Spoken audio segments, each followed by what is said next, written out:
Hey everybody, I know it's been so long since I've been on YouTube, but I wanted to show you guys some updates to the garden and do a little garden tour today. I'm so excited about some of the projects that we've been doing, and it's just been a really long time since I've shown you guys anything going on. I don't know how often I'll be posting, but a lot of what's going on. Definitely need to share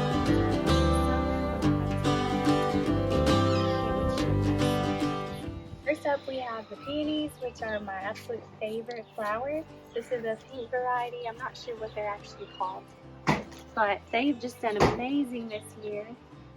There's just been blooms and blooms, and there's even more up front.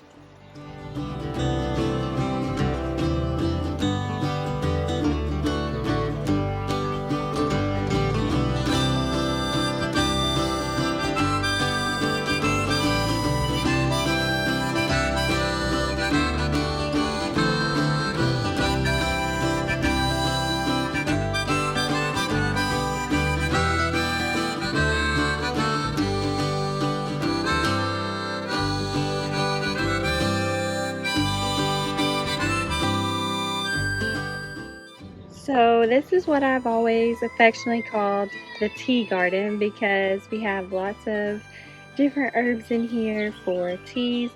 I actually had to pull up a ton of peppermint and lemon balm because as a noob I learned that you don't plant peppermint in the ground or lemon balm. So here's some daisies.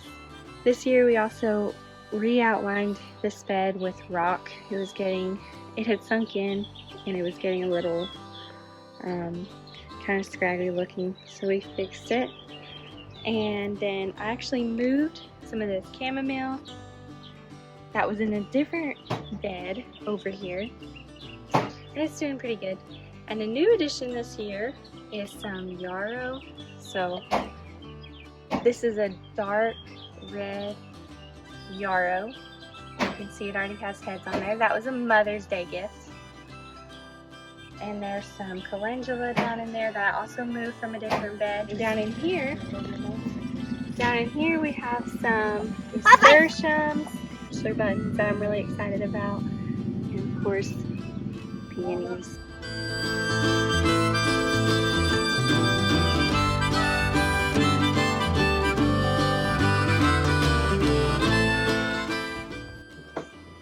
So right here is just a temporary solution.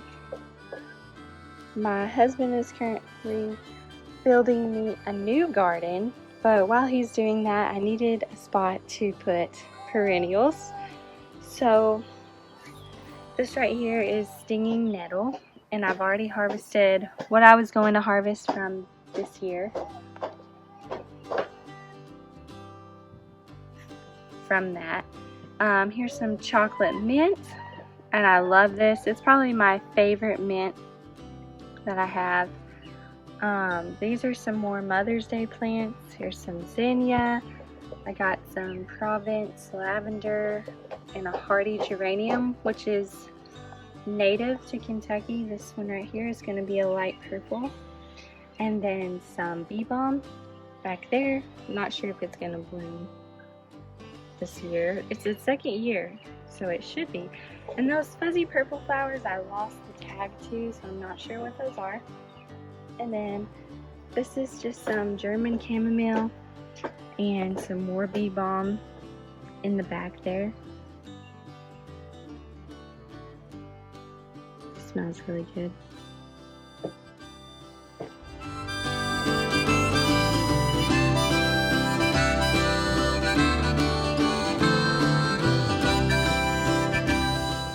This I also lost the tag for, but I know that it's a type of elephant ear, obviously, and it's beautiful. I love, I guess you would call that variegated leaves, but it's different than any other elephant ears that I've ever had.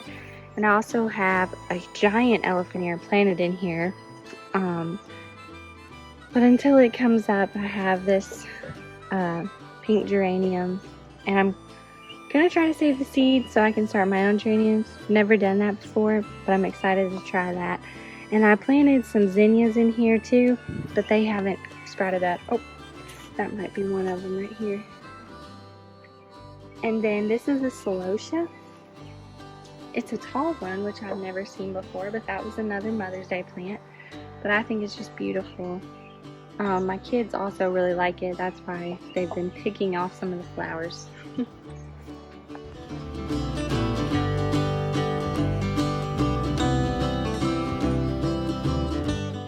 So this right here is the start of the new garden project.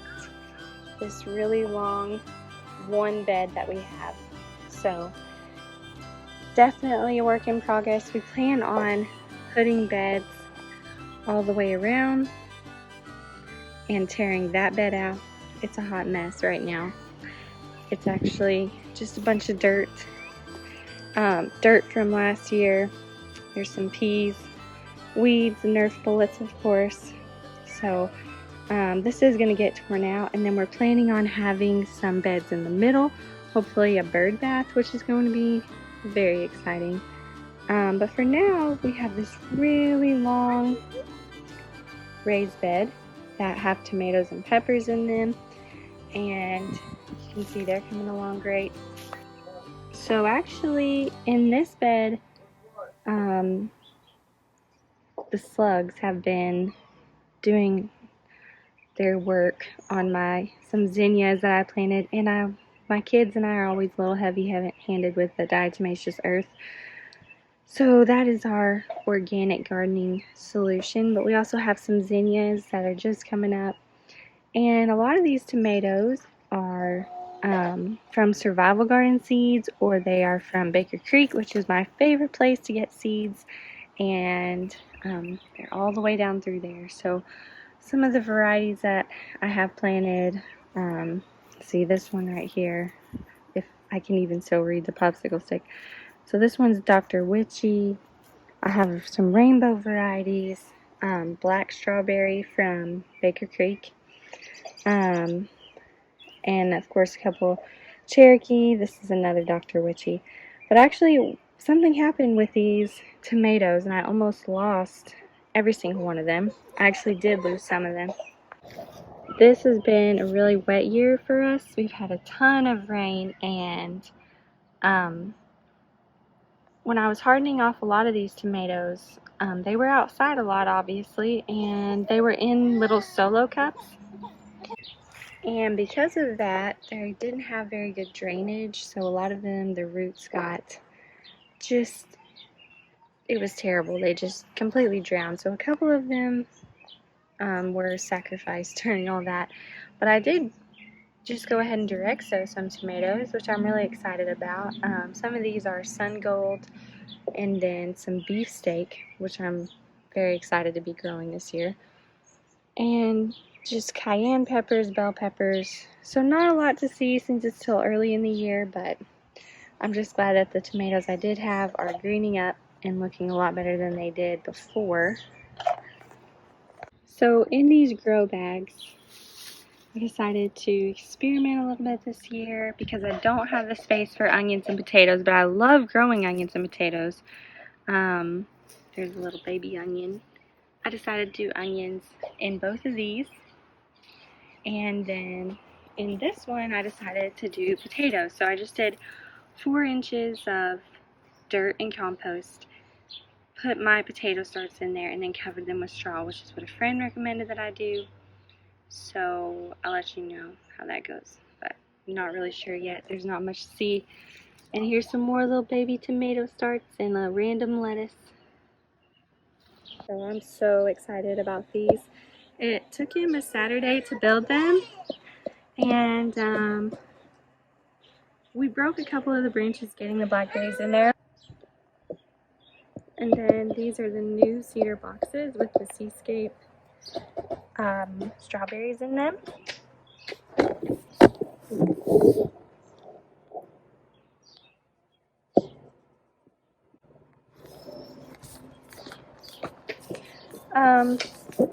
As I've already previously learned with strawberries, I know that they don't do much the first year. This is another thing I'm so excited about. I'm excited about everything in this video, But this is our new chicken. If you've been following me for any length of time, you've seen the ugly prefab coop that we tried to make pretty. We painted it. We painted it. He was going to put cedar shingles on the top, but it was falling apart. So we had it for 2 years. So it did its job. It was cheap. But we wanted something that would last longer. So he found the plans for this online, and our girls, they just love it. They have so much more space. They've been laying 3 eggs a day. We have 3 chickens. So it's been awesome. And they love it. We also, right now we haven't been letting them free range. We haven't been letting them free range because we have a lot of seeds planted. I don't want them getting scratched up. But normally, after the plants get big and established, they'll be able to be out more. But he has been moving this. He designed it to be more of like a chicken tractor that he can move around. So he's been moving it around the yard quite a bit.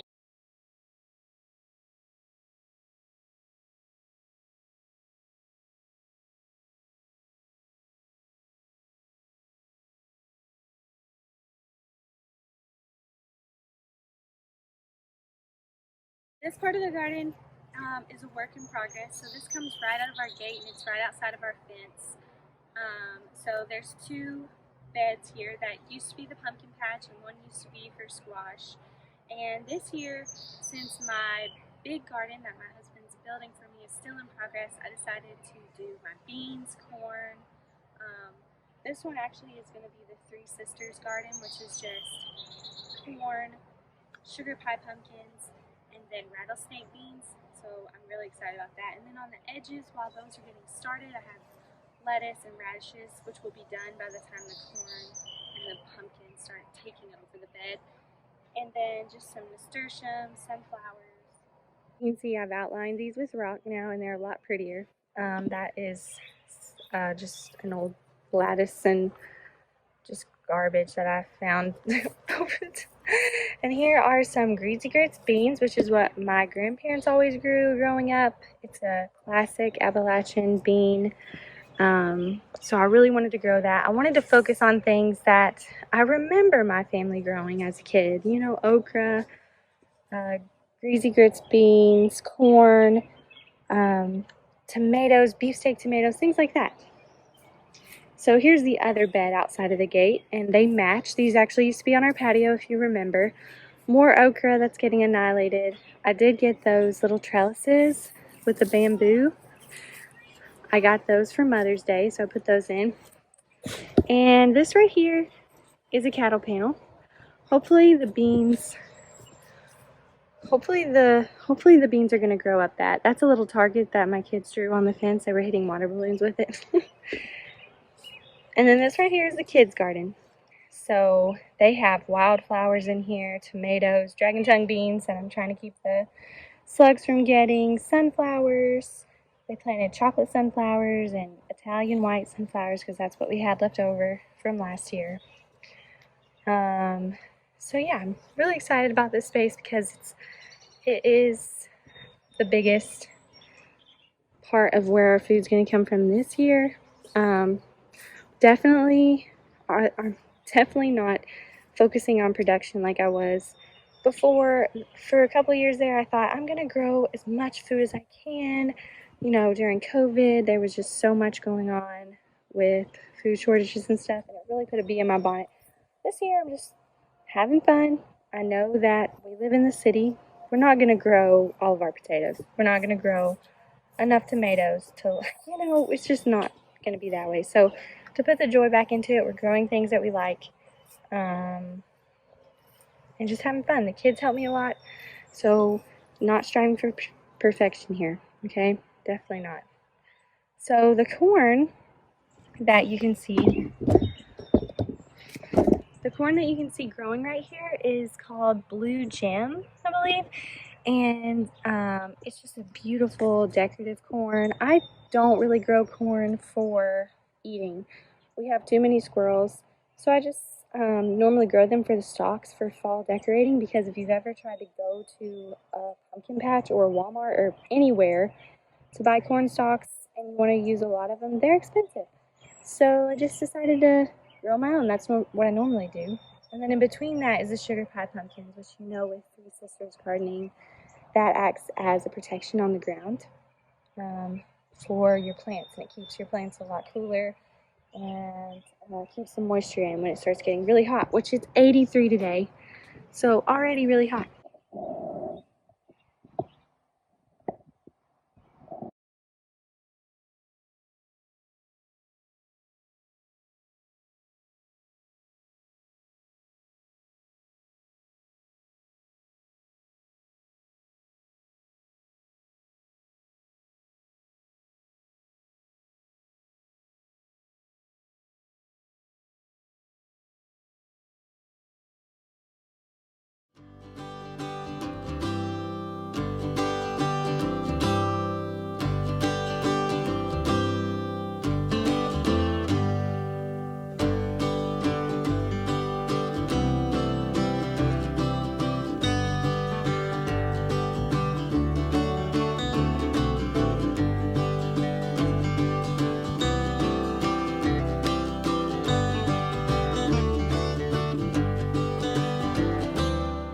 One that's looking a lot better, that was waterlogged. It's looking a lot better now. There's one of the baby survivor basil, and this is the basil I'm planting. It's a large leaf from Survival Garden Seeds. Survival Garden Seeds is a great place to get seeds. I've had great luck with them. You can get different packs, and they're just great. They always germinate, and I've had really good luck. And this one's mine. Yeah, that's the one that our precious baby girl ripped some of the leaves off, but I think it's gonna be fine now. We've been taking care of it. And here's some little baby tomato starts. I kind of already showed this, but there's some bell peppers that we had. Here's some more tomatoes. Yes. And tomato here. That is a cayenne. So this is a cayenne. we started some from seed, and then some. Actually, we were going back through the mountains to see a family member, and this old lady was selling some bell pepper starts on the side of the road. So of course I had to stop. I got 4 for $2, which that's a little baby cosmos. Cosmo? Mm-hmm. And over this here. Is a sure snap. No, that is a bigger cosmo. It's a white sonata.